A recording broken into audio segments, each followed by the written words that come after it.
Desde o século XVI, se haviam instalado alguns engenhos de açúcar nos arredores de Salvador, como já havia visto, havendo no recôncavo baiano abundância da terra chamada de Massapê, favorável ao cultivo da cana-de-açúcar. Logo se desenvolveu aí esta cultura e seu processamento por engenhos para o fabrico do açúcar.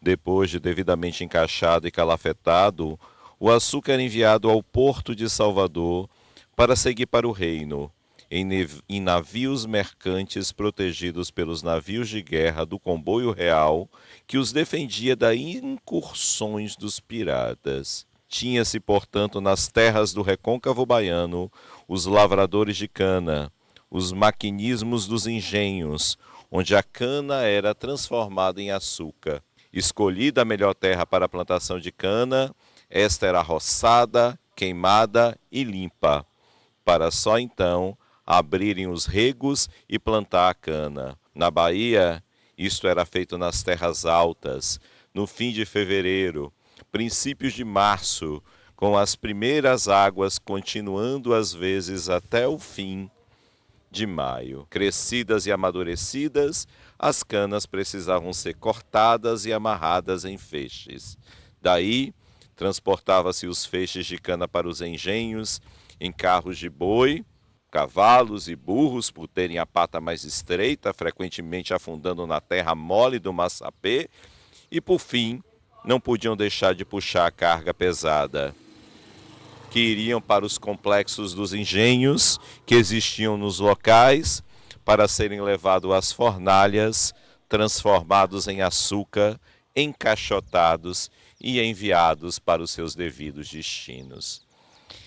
E com essa história, que faz parte da história da Bahia, que hoje a Estação do Saber da TV Conexão desembarca aqui, no distrito de Caboto, em Candeias, para podermos conhecer um pouco mais da história do Museu do Recôncavo Wanderley Pinho, que já fora no passado um complexo de engenhos instalado nessa região desse solo rico de Massapê, que trouxera a riqueza colonial e hoje produz riqueza cultural aberta a todos os visitantes e principalmente aos baianos. Fique conosco para conhecer essa maravilhosa história. Estamos aqui com o Kim, nosso mediador cultural, aqui no Museu do Recôncavo Wanderley Pinho, que vai nos acompanhar nessa maravilhosa visita, nesse espaço, nesse patrimônio cultural.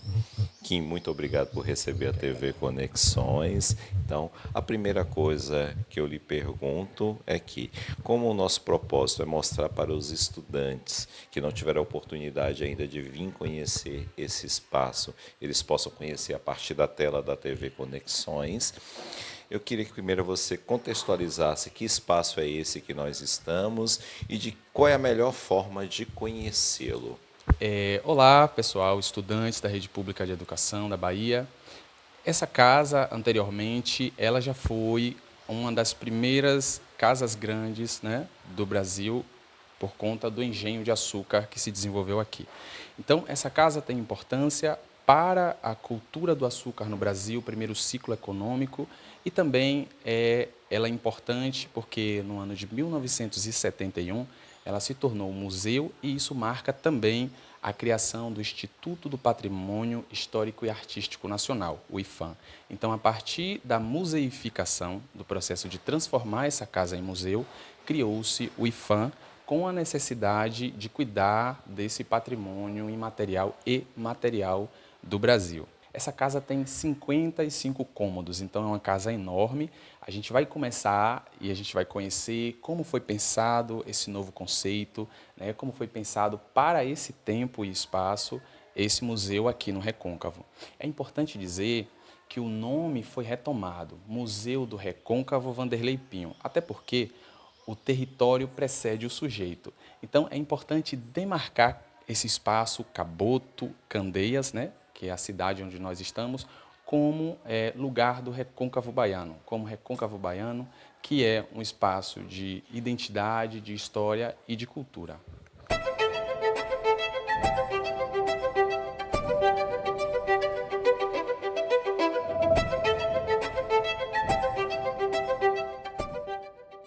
Esse mapa vai mostrar para a gente a nova concepção do museu, que não é mais remontar a grande casa colonial, até porque até moradores, né, da região, afrodescendentes, eles sempre vêm aqui e perguntam pela senzala.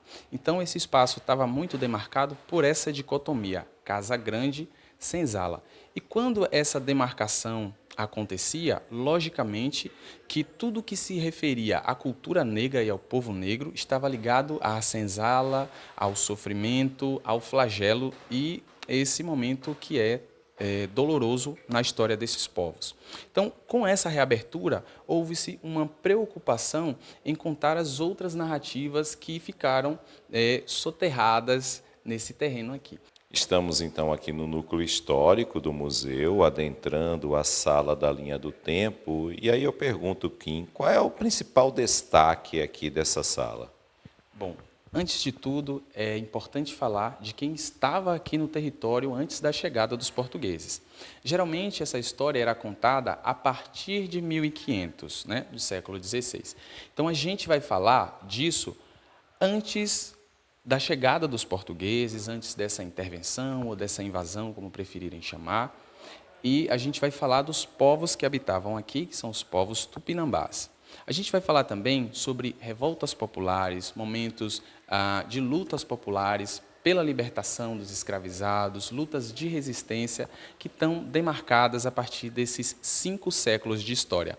Logicamente que não dá para contar tudo, né, mas a gente vai lançar luz sobre alguns fatos importantes desde a chegada dos portugueses, né, mas rememorando os povos que estavam aqui anteriormente. A gente vai falar sobre Zumbi dos Palmares e outros momentos históricos que são deveras importantes, tanto para a Bahia quanto para o Brasil. Haja vista que o Brasil começa na Bahia.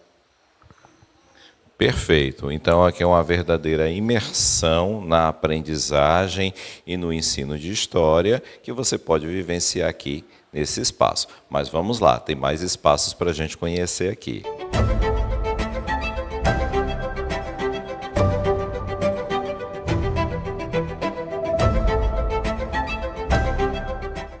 Qual é a ideia desse espaço aqui dentro da simbologia, né? Que ele é uma representação simbólica de tudo aquilo que você já nos reportou até o momento, desse núcleo histórico que está sendo criado nessa narrativa aqui da visitação. Então, conte um pouco para nós aqui quais seriam os destaques aqui desse espaço. Bom, a Bahia é terra indígena, né?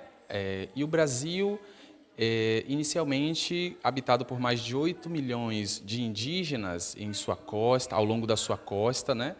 E com a chegada dos portugueses e esses conflitos, né, a gente vai tendo extinção, inclusive, de alguns grupos étnicos. É importante referenciar esse território enquanto território de povos originários, certo? E nessa sala, chamada Sala dos Originários, também conhecida por nós como Sala dos Tupinambás, a gente vai contar um pouco e vai falar que, inclusive, a Bahia hoje ainda é povoada por 35 povos indígenas, né? Dentre eles Tupinambá, a gente tem também Aticum e muitos outros.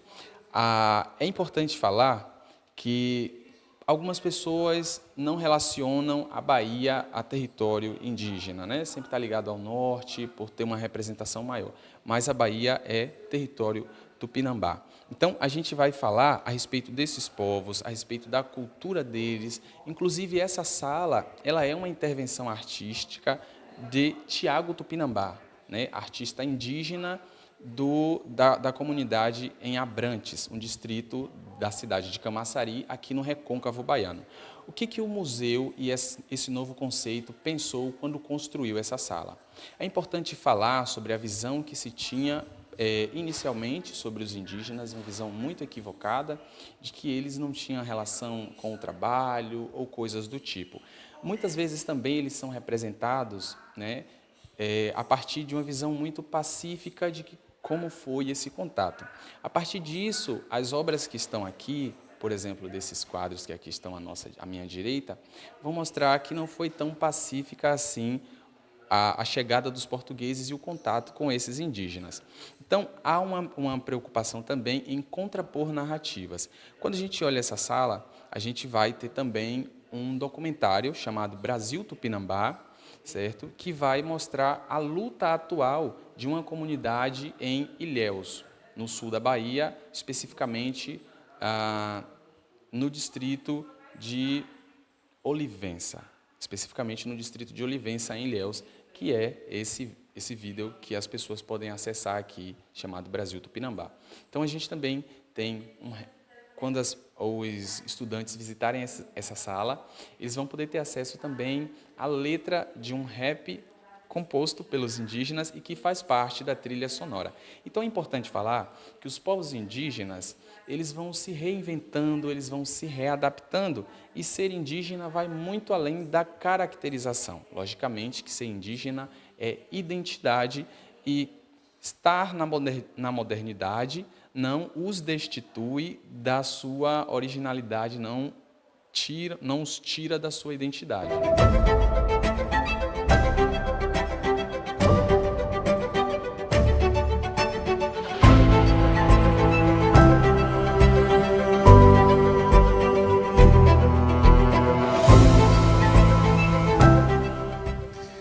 Chegamos aqui à Sala da Travessia.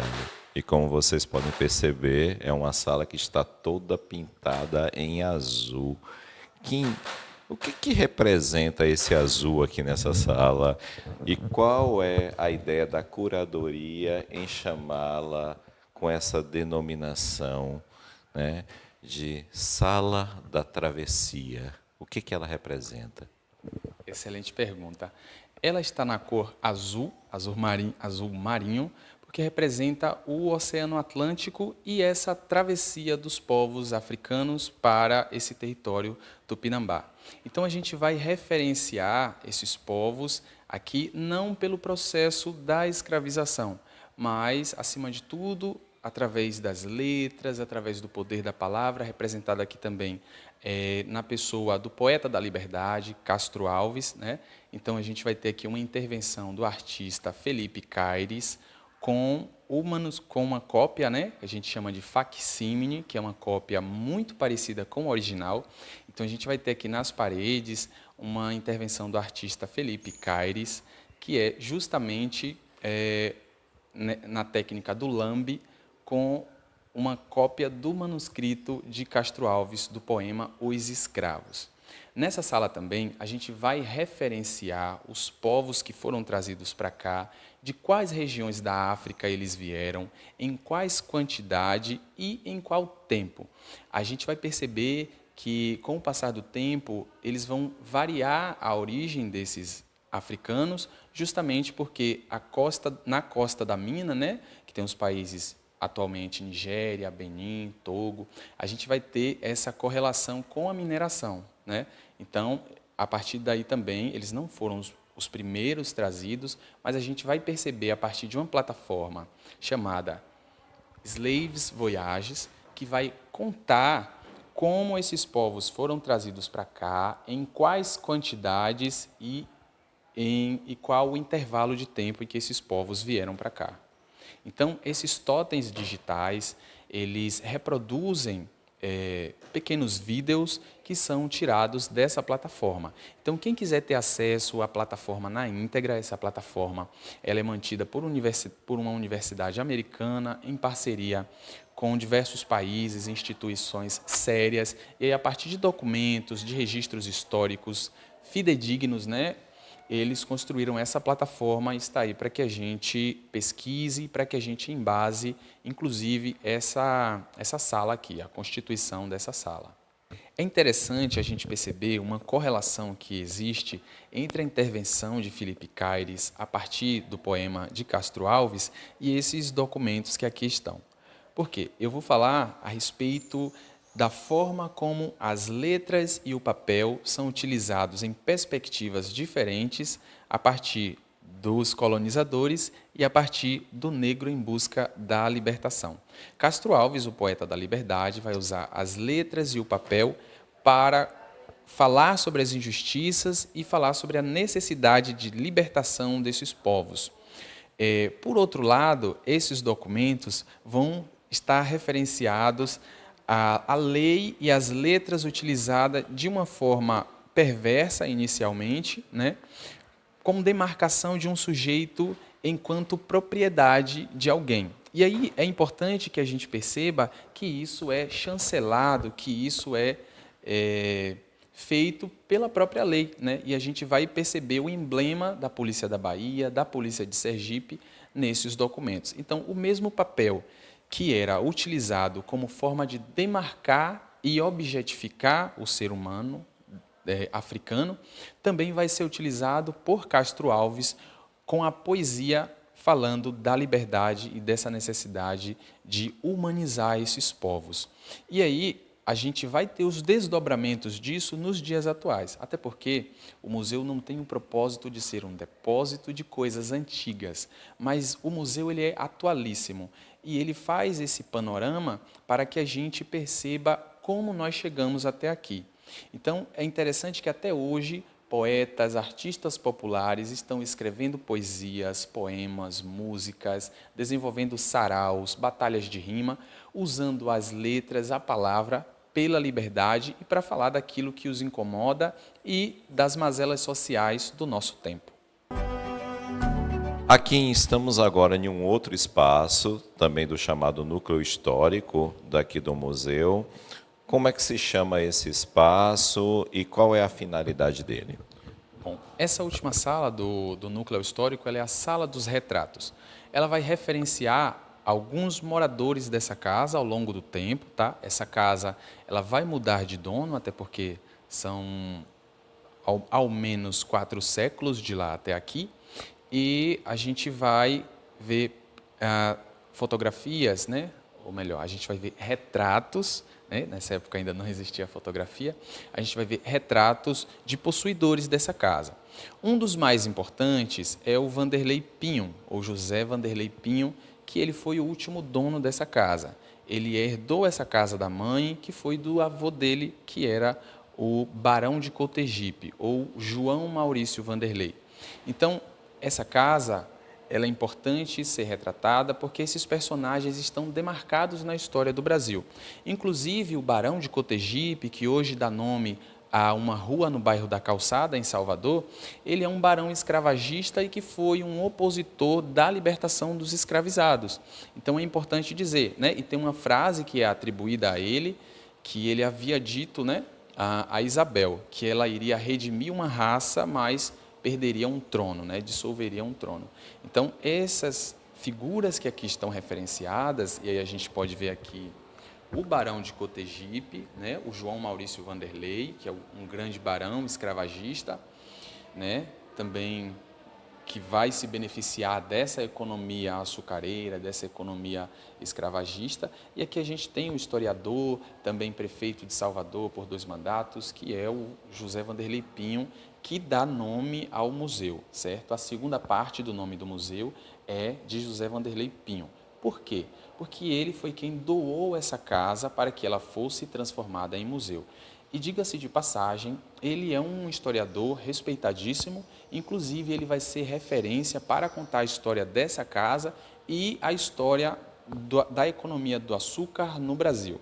Então é importante referenciar isso. Mas não somente a família de Vanderlei Pinho morou aqui, né? A gente tem também a referência dos Rocha Pita e de moradores mais antigos que habitaram aqui. Inclusive a gente tem quadros, um quadro aqui especificamente que tem um personagem que não tem identidade atribuída. Então a casa, quando ela foi doada com todo o conjunto, né? Todo o conjunto aqui do entorno, que compreende o engenho de açúcar e também a casa e a capela que é integrada a esse espaço. Então aqui era um centro administrativo e residencial do negócio que era gerido pelas famílias ao longo do tempo, que é o negócio do açúcar.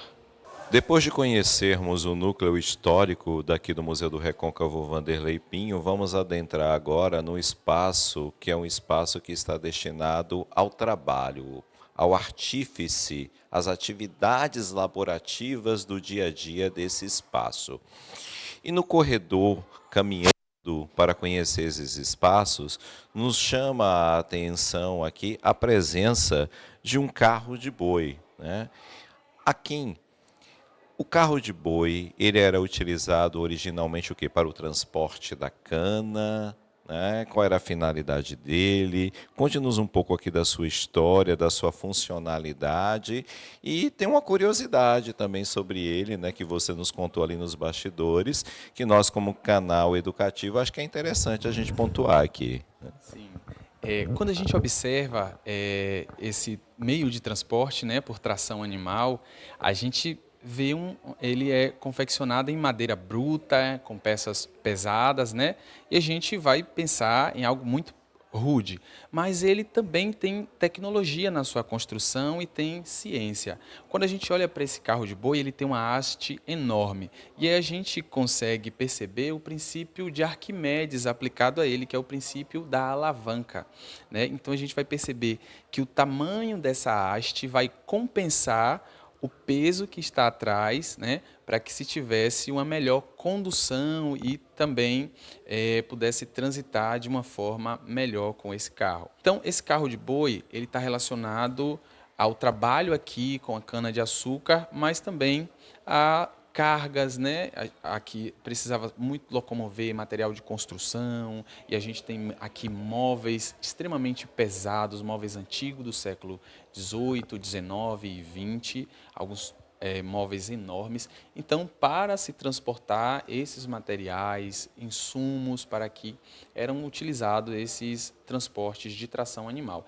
A gente vai ter também, além do carro de boi, o carro de carneiro, né? Que vai ser utilizado para objetos menores, né? Para outras finalidades que não tão pesadas, né? Assim, por assim dizendo.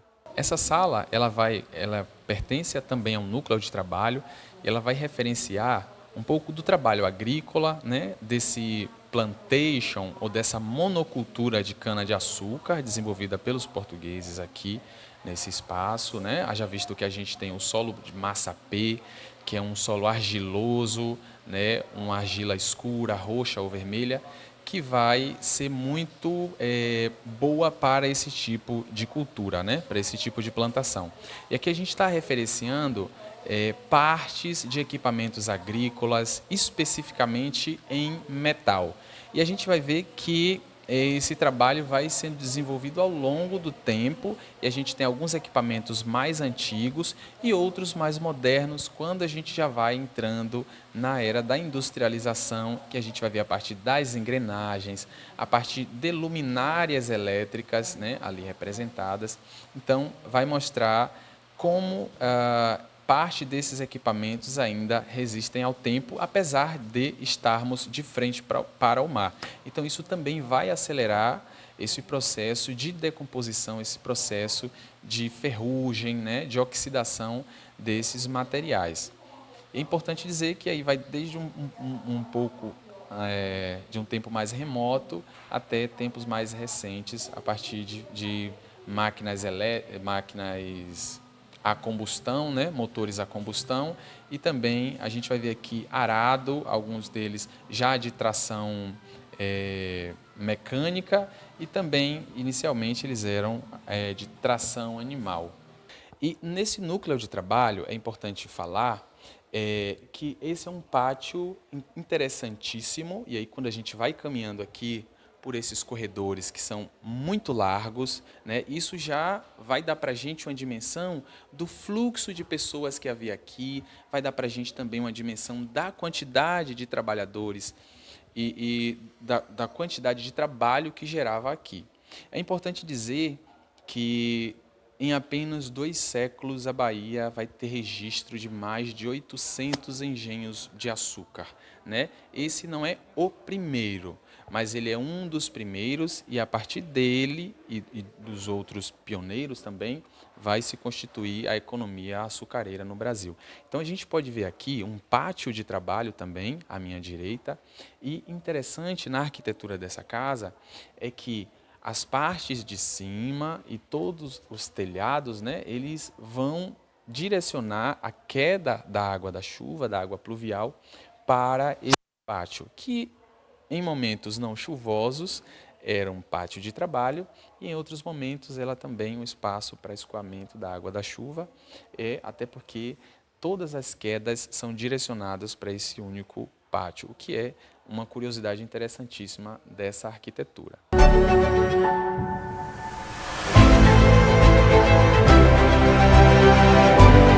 Nos encontramos agora num desses espaços de trabalhos daqui do Museu Wanderley Pinho, aqui o Museu do Recôncavo, que é a cozinha que era utilizado dentro desse espaço. A cozinha ela vai funcionar como esse espaço que vai dar manutenção na alimentação, né? No preparo da alimentação para os residentes da casa, para os senhores e também para trabalhadores. Logicamente que a gente tem a segmentação do trabalho, a gente tem o trabalho escravizado, mas a gente também vai ter postos de trabalho oficiais e específicos de trabalho remunerado. Então, quando a gente fala da cozinha, é importante falar que essa exposição, que foi pensada na cozinha, ela não visa apenas remontar o espaço anterior, mas referenciá-lo também como espaço de luta e resistência. Haja visto que a história vai mostrar, a partir de outros paralelos e de outros acontecimentos também, não só daqui, que os motins, a troca de informação vai se dar também na cozinha, até porque era necessário que os insumos fossem trazidos, os materiais, né, os ingredientes para fazer essa comida e também destinar essa comida, né, para os trabalhadores nos diversos postos de trabalho, né, ao longo dessa região aqui. Então, a cozinha ela não vai ser somente referenciamento do antigo espaço, mas ela agora é um espaço expositivo, certo? E a gente vai perceber, por exemplo, tachos de purgar que estavam ligados ao engenho, não necessariamente ao trabalho aqui na cozinha. E a gente vai perceber também outros elementos relacionados ao trabalho doméstico, como o ferro de passar, né? E é importante falar que eles funcionavam à brasa, né? Então é um ferro rústico, de ferro mesmo, de fundição, e a partir de brasas colocadas dentro desse equipamento era o serviço de lavar, passar e engomar. Inclusive, após esse processo de abolição, as mulheres negras elas vão continuar nesses espaços, né, de trabalho, que é tanto a cozinha quanto os demais trabalhos domésticos. E a gente ainda vai perceber resquício dessa história no nosso cotidiano. Então, o museu ele não aponta só para o passado, mas ele vai apontar também para as relações de trabalho que existem hoje, as relações vigentes, né? E quando a gente fala do trabalho doméstico, ele é um trabalho extremamente cansativo, né? E que até hoje é um trabalho mal remunerado. Quando teve a PEC das domésticas, né, para que fosse reconhecido o trabalho doméstico, houve um burburinho no país, porque as pessoas de uma elite, né, queriam que esse trabalho ainda continuasse tal qual era no período da escravização. Quando a gente olha para esse grande forno e hoje, para esse grande forno, e hoje também a gente percebe que é um pouco quente a cozinha, a gente tem uma dimensão de como seria com tudo isso aqui funcionando e como era insalubre esse espaço para essas mulheres que trabalhavam aqui, certo? Quando a gente olha para o espaço da cozinha, a gente tem uma intervenção muito importante que não pode passar despercebida, que é essa mesa colonial de jantar, essa mesa nobre, que foi colocada aqui em uma posição central na cozinha. Essa é como uma justiça poética ou um grande questionamento. Será que as pessoas que produziam o alimento aqui, que produziam boas comidas e boas refeições, será que elas se alimentavam disso? Né? Então, será que elas não mereciam se alimentar disso? Então, o museu vai fazendo esse apontamento, fazendo essas provocações para que a gente não tenha respostas prontas, mas a gente se questione como o passado está interferindo no nosso presente hoje. Outra coisa importante a se falar sobre a cozinha é sobre soberania alimentar de um povo, sobre qualidade da alimentação que a gente tem no nosso cotidiano.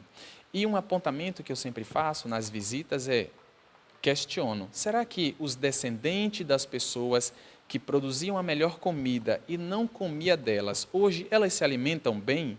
Será que as pessoas afrodescendentes que são descendentes desses africanos que foram escravizados aqui, será que hoje eles têm qualidade alimentar? Será que eles conseguem se alimentar bem? Então a gente vai percebendo essas correlações entre a soberania alimentar de um povo e também percebendo como a alimentação foi utilizada como uma arma de dominação de um povo. Perfeito.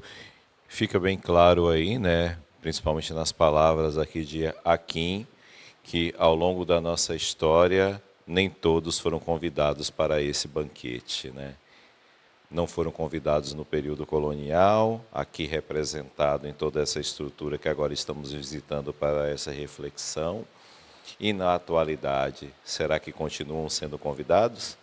É isso, né? Vamos continuar aqui a nossa visitação nesse importante espaço de memórias, vivências e reflexões.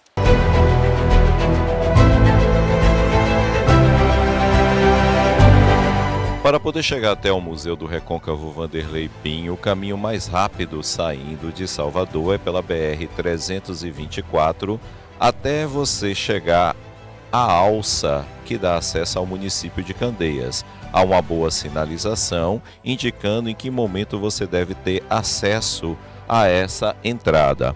Ao adentrar a alça de acesso a Candeias, basta seguir direto no sentido do distrito de Caboto, que você vai acabar encontrando outras placas de sinalização que vão indicar como é que você faz para poder chegar aqui até o Museu do Recôncavo. Continuamos aqui a nossa visita ao Museu do Recôncavo, o Museu Vanderlei Pinho, e para vocês terem uma ideia, nós estamos aqui ainda dentro de um espaço do chamado Núcleo de Trabalho, e quero chamar a atenção de você que está nos vendo agora para vocês terem uma ideia de como é que são as paredes dessa construção, né?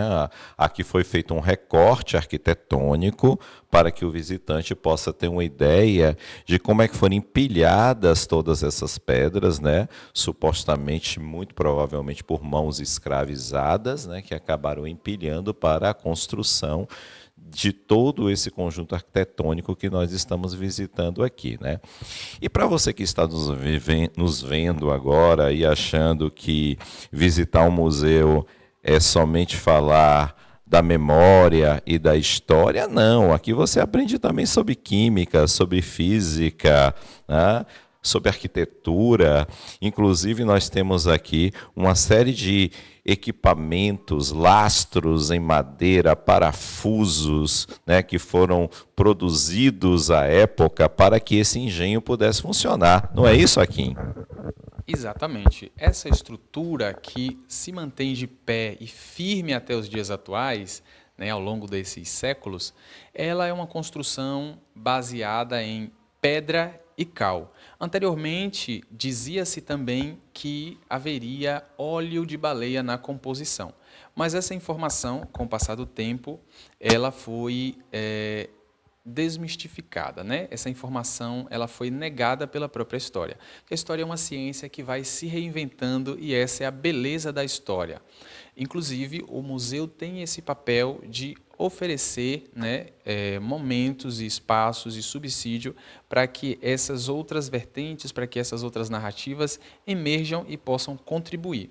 Então, aqui quando a gente olha para essa estrutura original da casa, construída em pedra e cal, a gente vai referenciar também estudos que foram feitos pela Universidade Federal da Bahia, que comprovaram que dentro da composição dessa arquitetura não contém óleo de baleia, mas que as referências que eram feitas inicialmente dizendo esta casa foi feita a óleo de baleia, está se referindo à forma de obtenção de ganhos para a construção da casa.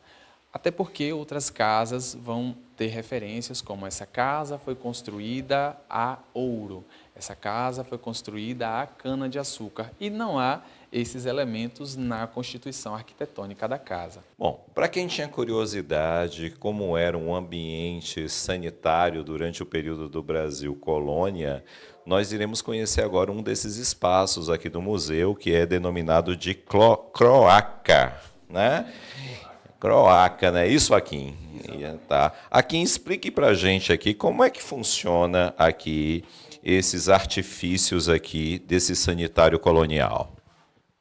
Bom, a cloaca ele é esse espaço, né, de sanitário para as necessidades fisiológicas. Principalmente o que a gente chama de número 2, né? Então, aqui a pessoa ficava de cócoras em pé nesse batente, de costas para lá, e aí fazia as suas necessidades. Aqui a gente tinha um sistema de escoamento, alguns eram feitos com pedras e outros também tinham algumas bicas de madeira que vai escoar esses dejetos para fora. E aí o interessante, eu sempre brinco aqui, que é necessário essa elevação desse cômodo para que tenha essa queda, né, para fora. Então eu sempre brinco, imagina você estar de piriri, comeu aquela feijoada, não bateu certo, e aí você tem que subir 5 degraus mais o batente para você fazer sua necessidade.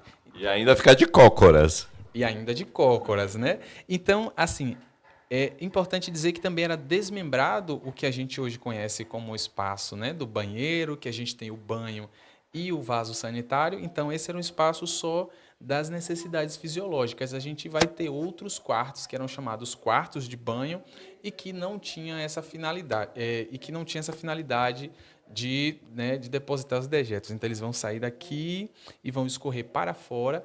E a gente tinha os quartos de banho, que eram outros espaços onde os senhores e sua família tomavam banho. Importante dizer que esse espaço não era para os escravizados. Logicamente que era um espaço da casa e aqui eles se achavam muito chique, né, por ter esse tipo de construção na casa. Então é considerado o primeiro espaço sanitário, a primeira configuração, né, desse espaço. Um espaço privilegiado, né? Que também é composto por esse outro aqui, que seria um espaço destinado somente a urinar, seria isso?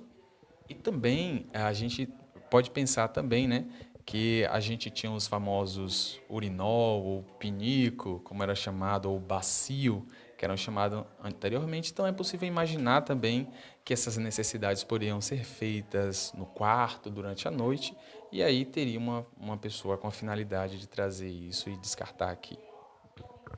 Tá vendo? Não reclame mais do seu banheiro, viu?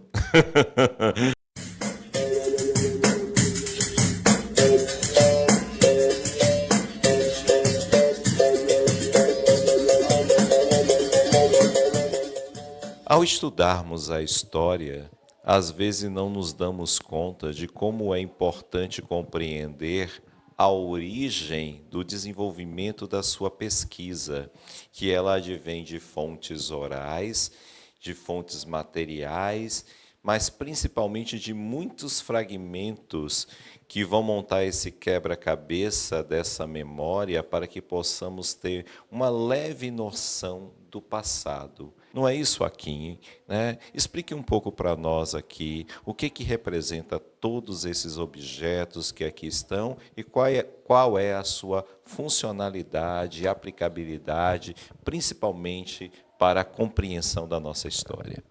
Bom, professor, a importância dessa sala, chamada de Fragmentos do Passado, ou Sala dos Ex-Votos, e aí eu já explico por que esse nome, é tanto referenciar que a nossa história ela é constituída a partir de fragmentos e cada novo fragmento encontrado vai adicionar uma nova característica, uma nova percepção à história. Essa é a beleza, né, da ciência histórica.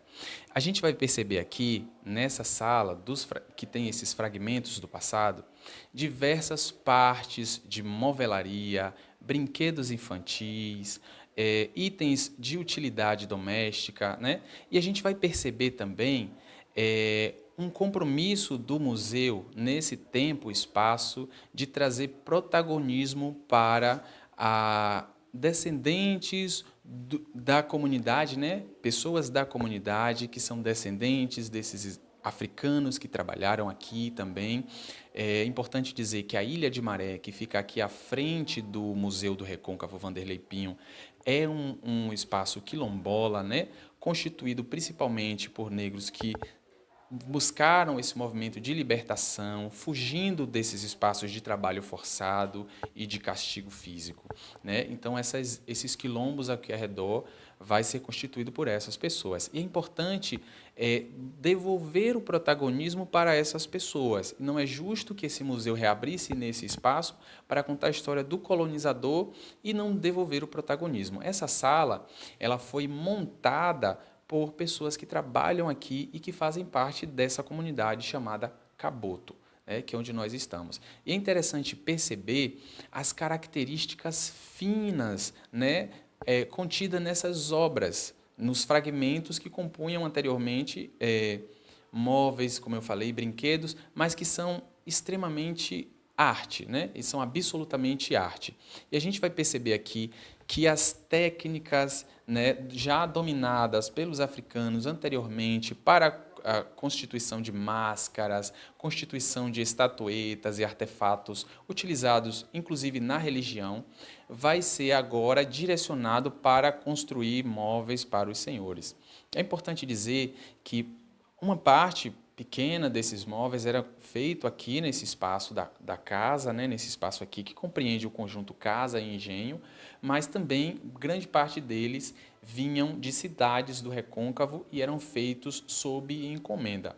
E essa sala Fragmentos do Passado, ou Sala dos Ex-Votos, como eu falei inicialmente, ela vai ganhar esse nome porque essa forma de expor, ou essa expografia, é pensada a partir da devoção católica, né, que é chamado de ex-votos, quando a pessoa pede uma graça, pede uma cura a um santo católico e ela recebe essa graça, ela recebe essa cura em alguma parte do corpo, seja uma mão, uma perna, a cabeça, ela vai retornar a esse altar desse santo e vai colocar uma parte correspondente, né, à cura que ela recebeu, seja uma mão, uma perna, um pé, um braço, de cera, se referindo à cura que ele recebeu e para que as outras pessoas que virão posteriormente testemunhem, né, o poder desse santo, testemunhem a capacidade dele de trazer cura, de produzir milagres. Então, dessa forma também foi pensada essa exposição,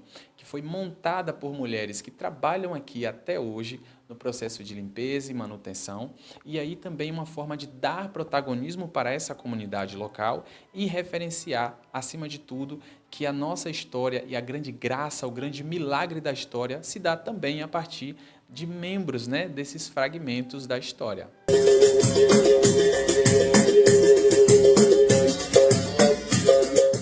Estamos em um outro espaço aqui agora do Museu Vanderlei Pinho, o Museu do Recôncavo, que é um espaço que, como vocês vão poder observar aí na imagem, ele está bem ilustrado com diversos móveis característicos da época e tudo isso tem uma intencionalidade. Agora a gente está no chamado núcleo doméstico. O núcleo doméstico, composto por essas salas, salão nobre, vai mostrar para a gente como essas obras de arte constituídas em madeira, que são as mesas, guarda-louças, penteadeiras, consoles, né? Como que eles eram vistos apenas como coisas cotidianas do dia a dia, mas que elas são absolutamente arte, certo? E por que elas não eram referenciadas dessa forma quando estavam colocadas nos seus espaços originais, né? Vale ressaltar que são móveis originais da casa. Bom, anteriormente, quando as pessoas chegavam aqui, elas queriam ver apenas os espaços e não se perguntava quem será que fez isso, né? Então, grande parte desses artífices, desses mestres e mestras que construíam isso, não tem os seus nomes mencionados. Então, aqui nós temos a preocupação em colocá-los em bases expositoras e vocês vão perceber no vídeo que elas têm cores diferentes e isso deixa muitas pessoas intrigadas, né? Por que que uma mesa colonial está em uma base expositora de cor verde, de cor amarela ou de cor azul? Bom, é importante falar do compromisso da curadoria e da concepção desse museu em quebrar a colonialidade, né? Em falar sobre as pessoas que fizeram, e essas cores são cores populares, cores de casas em comunidades que, quando não apenas em bloco nu, o famoso bloco baiano, né, de cor vermelha, feito de barro, elas vão estar ou apenas no reboco, na cor cinza, ou vão estar pintadas dessas cores populares, azul, verde, né, amarelo. Então, a preocupação de Daniela Stelli com isso é representar, que é a coordenadora de reabertura desse museu, que vai fazer parte também desse processo de curadoria e de separação dos espaços, é de mostrar que as pessoas que são descendentes dos que construíram essa casa ainda são construtores, são pedreiros, ajudantes, marceneiros, carpinteiros e que ainda moram mal e alguns não têm conforto em suas casas. E essas casas de comunidade geralmente estão pintadas nessas cores. Eu venho de uma comunidade, e então todo final de ano as pessoas se reuniam, compravam uma tinta barata, PVA, látex, misturavam com um corante de uma cor primária, azul, amarelo, ou a partir da diluição de duas ou mais cores, que a gente vai ter a cor verde, né, que vai representar a junção desse amarelo com o azul. Então a gente aqui vai demarcar que essas pessoas que hoje pintam suas casas em cores populares, com tintas baratas, mas que querem referenciar a sua alegria, essa riqueza que vem de África, que é esse colorido vai quebrar essa colonialidade, esse verde e branco da casa. Então, isso é importante que seja dito, porque é uma preocupação do museu nessa reabertura em referenciar, acima de tudo, também os povos que construíram isso aqui e que continuam construindo suas casas, construindo arte e fazendo muitas coisas interessantíssimas. Parte desses móveis são do século XVIII, né? Uma parte pequena, outra do século XIX e século XX. E elas vão estar representadas e referenciadas a partir dos ornamentos. Então, os mais antigos, que fazem referência ao século XVIII, a gente vai perceber mais detalhes, que têm influência do período do Barroco. Os que são mais simples, mais clean, já têm referência, já têm influência do período neoclássico.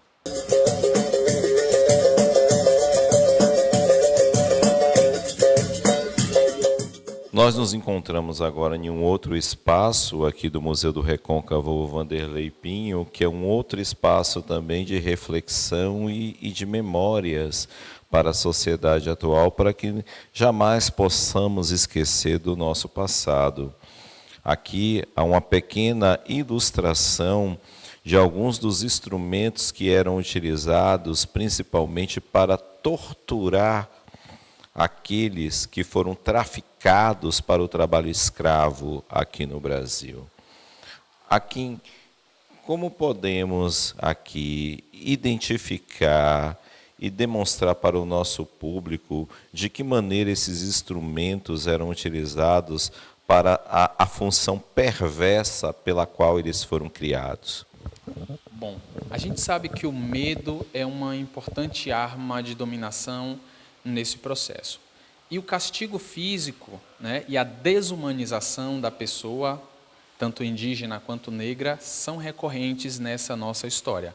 Essa é uma parte dura, amarga e sangrenta da nossa história, mas ela de fato aconteceu e o museu não tem o papel de esconder. Mas o museu tem o compromisso, acima de tudo, de contextualizar esse momento e de colocar o pingo nos is, né, usando essa expressão popular. E a gente tem essa forma de exposição ao chão para dizer que isso não é obra de arte, isso são armas, né? Aqui estamos falando de armas. Então a gente pensou nessa expografia, e aí quando eu falo a gente, estou falando dos curadores, de Daniela Stelli, né, e dos demais curadores que participaram desse processo.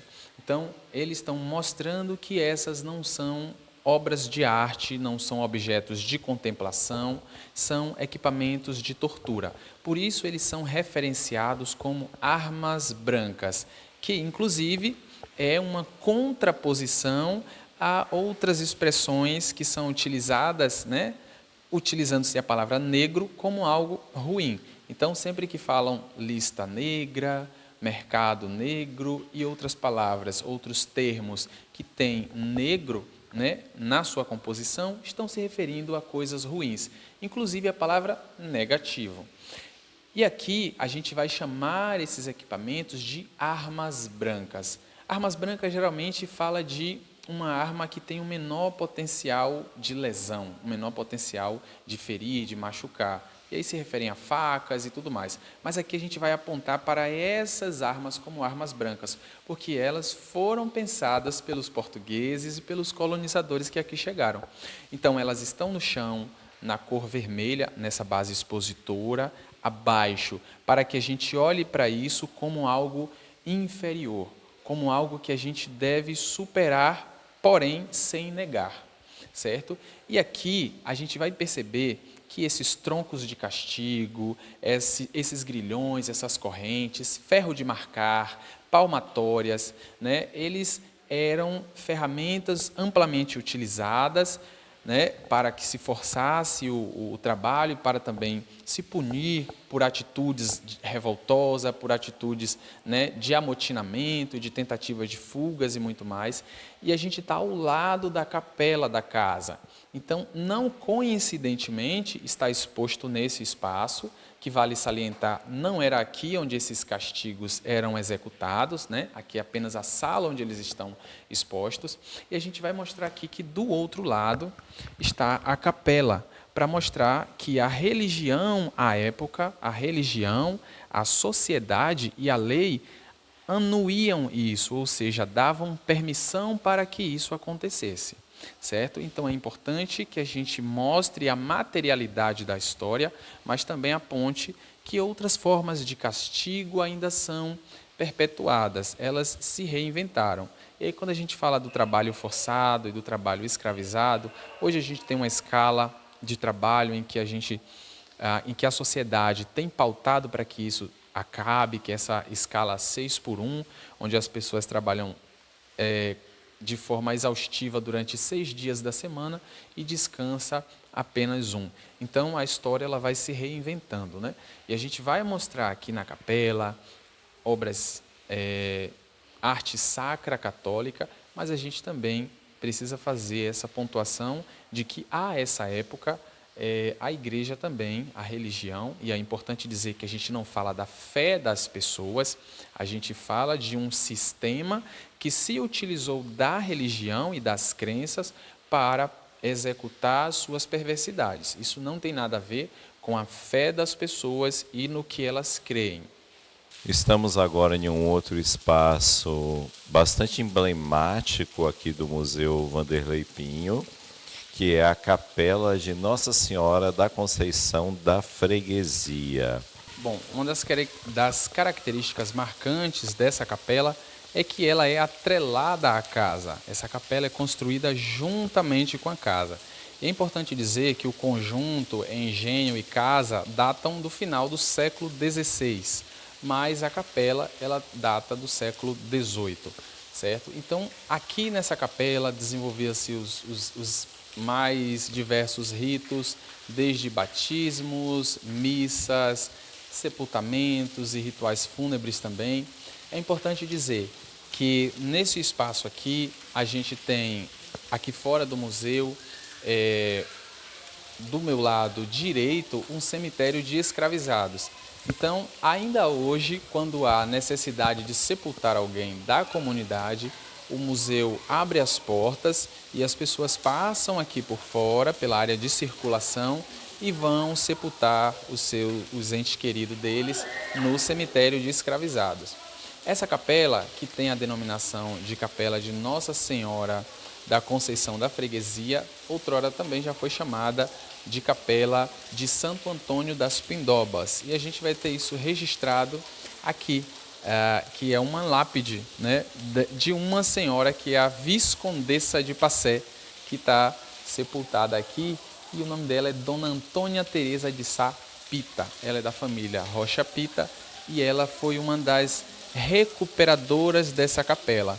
Então a gente vai perceber que essa composição que a capela tem é do século XVIII, tá certo? A gente vai encontrar as datas referentes ao nascimento, né? E a gente vai encontrar ali um textinho. E é interessante que tudo isso está impresso em mármore, né? Então a gente vai ver que diversas técnicas já existiam e já eram muito bem feitas anteriormente. A gente vai ver ali isso gravado em mármore. A gente vai ter também uma curiosidade aqui dessa capela, que é um sino que fica aqui do lado de fora e tem um aviso para não tocar o sino, porque tem uma lenda popular aqui que quando se toca o sino alguém da comunidade falece.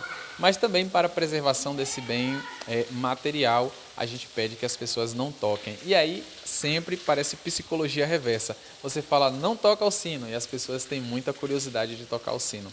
Então é interessante, a gente vai perceber nessa capela também os estratos ou as camadas sociais e como elas assistiam essa missa. Então a gente vai ter lugares nobres acima, os lugares comuns e lugares externos onde os escravizados assistiam à missa. E é importante dizer também que esses cultos religiosos faziam parte também das festas populares. Então, uma coisa fazia parte já da mobilidade social e dessas questões sociais aqui, né? Os eventos aqui da capela, as missas, os festejos. Então, com o tempo, isso vai compor também a questão social e as festas da comunidade.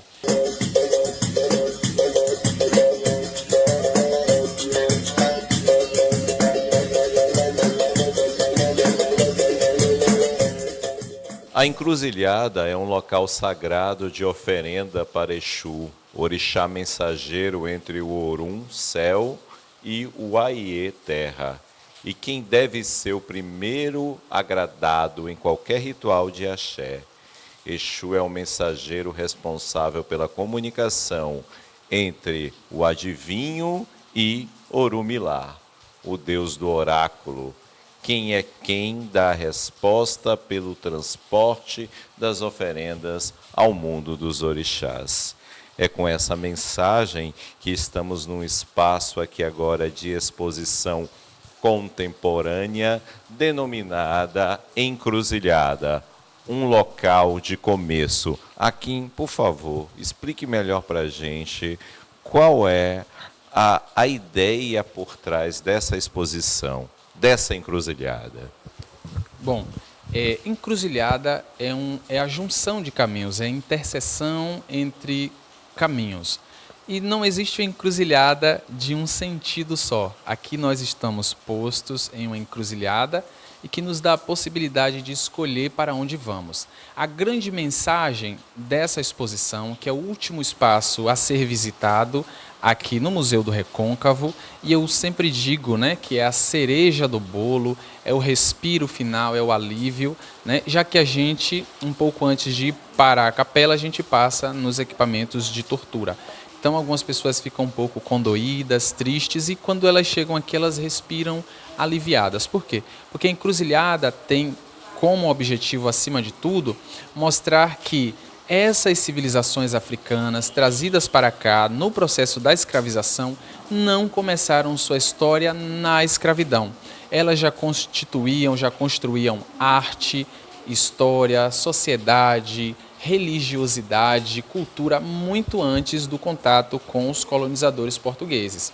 E a partir dessa exposição, que tem a curadoria de Daniel Rangel e Ayrson Heráclito, ela vai trazer para a gente novamente essa subjetificação do indivíduo negro e não mais a objetificação como a gente viu na parte da história contada lá em cima. Então, essa encruzilhada tem como principal objetivo nos fazer questionarmos a respeito de qual caminho nós queremos tomar enquanto sociedade, enquanto educadores, né? Enquanto TV pública, tudo isso. E aqui é importante que a figura que está mencionada aqui nessa exposição como um patrono, como uma figura que guia essa exposição é Exu. Inclusive, esse espaço da encruzilhada é um local onde Exu recebe oferendas e agrados. E aí é importante falar, Exu não é Satanás, Exu não é o diabo. Houve-se uma intencionalidade em demarcar Exu como essa figura do Satanás, do demônio, do diabo, que vem de um outro paralelo, que é a cultura judaico-cristã. Então, isso vai afetar o próprio povo africano em diáspora, a própria percepção de autoimagem e percepção das suas divindades, né? Mas Exu, acima de tudo, para essa cosmovisão, ele é o fiscal da ordem, ele é o fiscal de Deus, que acompanha o desenvolvimento da humanidade, também é o orixá da comunicação, né? Ele está sempre trabalhando, mas ele também come, bebe e ri, porque ele lembra para a gente a importância do equilíbrio entre o trabalho e o festejo, entre o esforço e o descanso. Então a gente tem aqui artistas que estão vivos e produzindo arte, como é o caso do professor Juarez Paraíso, Paulo Rufino, José Adário, também conhecido como Zé Diabo. A gente tem também aqui uma obra do emblemático Jaime Figura, que é um Exu que está lá no final e que fecha essa exposição.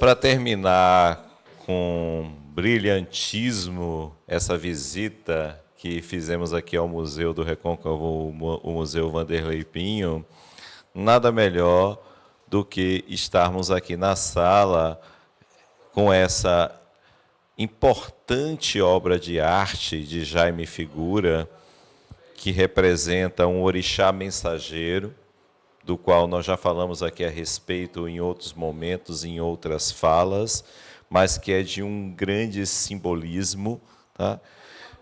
E que tenho certeza de que ele será uma inspiração para que professores, alunos, pessoas da comunidade, não só do Brasil, mas de outros lugares do mundo que estiverem nos vendo, se sintam atraídos para poder vir aqui até o Museu do Recôncavo, para poder vivenciar toda essa fonte de memória, todo esse patrimônio, toda essa história enraizada, que não é somente com palavras que a gente consegue descrever. Bom, é uma satisfação enorme poder falar para os estudantes, para o público geral, e a gente sempre relembra, o museu tem um compromisso, acima de tudo, com a educação e também com melhoramento social. Esse é um museu mantido pelo IPAC, é um dos 8 museus gerenciados pelo IPAC, mantido com verba pública. Então é importante dizer que não é somente um espaço de depositar coisas antigas, mas, acima de tudo, dialogar presente, passado e o que a gente quer construir para o futuro. E aqui, nessa saída, que também pode ser uma entrada, a gente está com Exu de Jaime Figura, artista baiano, que ao seu tempo não foi tão compreendido por alguns, e a arte também tem esse papel de incomodar às vezes, e esse Exu posto, tal qual Huey Newton, né, membro do Partido dos Panteras Negras, ele marca aqui um espaço de resistência nessa sala, como quem vigia, quem entra e quem sai, perguntando, e aí, o que você vai fazer com todas essas informações que você adquiriu? Estou de olho. Por isso, essa representação de Exu, do Jaime Figura, tem 7 olhos. Então, ele é um vigilante. Que sejamos também vigilante da nossa própria história, da nossa memória, daquilo que nós queremos deixar para para essa geração e para as próximas. Lembrando que se hoje nós caminhamos, é porque alguém precisou correr tempos atrás para que a gente hoje pudesse, nessa casa colonial, contar a história também dos povos negros. E eu concluo com uma frase que os iorubás falam de Exu. Exu matou um pássaro hoje com a pedra que ele lançou ontem. Por isso que a gente começa e termina com Exu, porque nessa casa colonial, construída em pedra, Exu mata hoje o pássaro do colonialismo, o pássaro da misoginia, do racismo, da homofobia. Então, Exu, o fiscal da humanidade, aquele que nos orienta para a melhoria, está aqui também sendo representado, lembrando para a gente de nunca esquecermos de olhar para a nossa própria história e refletir sobre as referências que nós temos. E você, professor, você, professora, saiba que aqui tem um material para poder referenciar as suas aulas, fundamentado numa legislação legal, antirracista, para promover uma escola decolonial na prática, e não somente de forma episódica. Então é esse o nosso papel de contribuir nessa mais uma Estação do Saber, especial, direto daqui do Museu Vanderlei Pinho, aqui no Recôncavo da Bahia. Muito obrigado por nos acompanhar até aqui e continue sempre conosco na TV Conexões, a Estação do Saber. Até a próxima.